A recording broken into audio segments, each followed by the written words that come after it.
when CIA brings us on board, our very first onboarding meeting happens in a place called the Bubble. The Bubble is a giant conference hall that sits outside the front door of CIA's old headquarters building, or O.H.B. If you pull it up on Google Maps, if you pull up CIA on Google Maps and you zoom in as much as Google Maps will let you, you'll find this circle in front of the front door, a huge circle in front of the front door. It's actually a giant golf ball, and inside is our auditorium. It's called the Bubble, right? It literally looks like a bubble.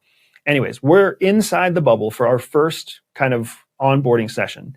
And one of the speakers comes up and explains to us, hey, your whole life, you have lived in a building, right? Just picture a building.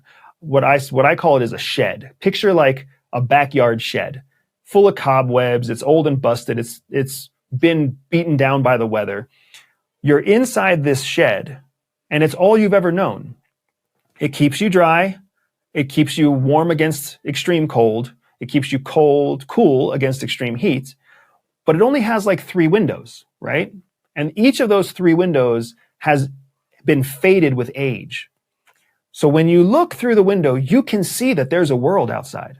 You can see that there's trees. You can see that there's mountains. You can see that there's a stream. But you don't know the true color because the window has been faded. So what would be a vibrant yellow looks like a faded yellow. And what looks like what could be a vibrant blue sky looks like a faded blue sky.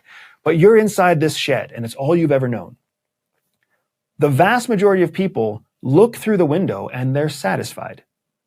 Oh, I get light from this window. I have a new view. I can watch the days turn to night. I can watch the deer walk by. I'm very content in my shed.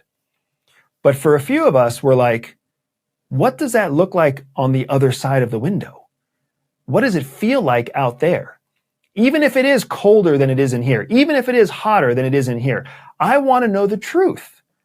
What does the sky really look like? What does the rain feel like? What does hail do to my skin?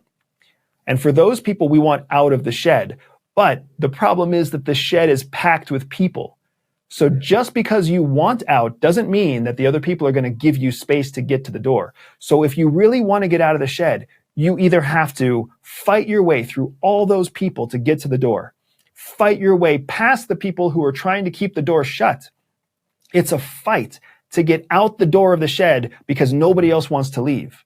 Your only other option to see the world the way it really is to shatter the glass, to break that window, let the elements into the shed, ruin everybody's life, ruin everybody's comfort, but it gives you a chance to see what's really out there. And once you see what's really out there, you only have one option: to fight your way back to that door and get out so that you can see the real world. The problem is that so many of us want to get on the outside of the shed, but we don't want to fight to get to the front door. And we know that if we break the window, we're going to piss everybody off. We've been conditioned to let the window be and don't fight anybody because you're a bad person. If you cause somebody else inconvenience or discomfort, or if you fight with them too much, you're the problem. So stay in your shed and be happy. That's what happened. And we end up spending our whole life fighting back and forth between these two thoughts. Do I sit here and accept this, or do I fight for the front door? And we never really make a decision, so we end up by default doing what's conditioned into us and staying still.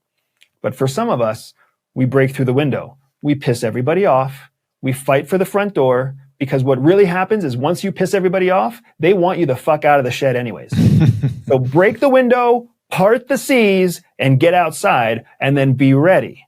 Because once you taste what really exists on the other side of the shed, there's no going back in that shed. They will not let you come back. And even if you do go back, you broke a window.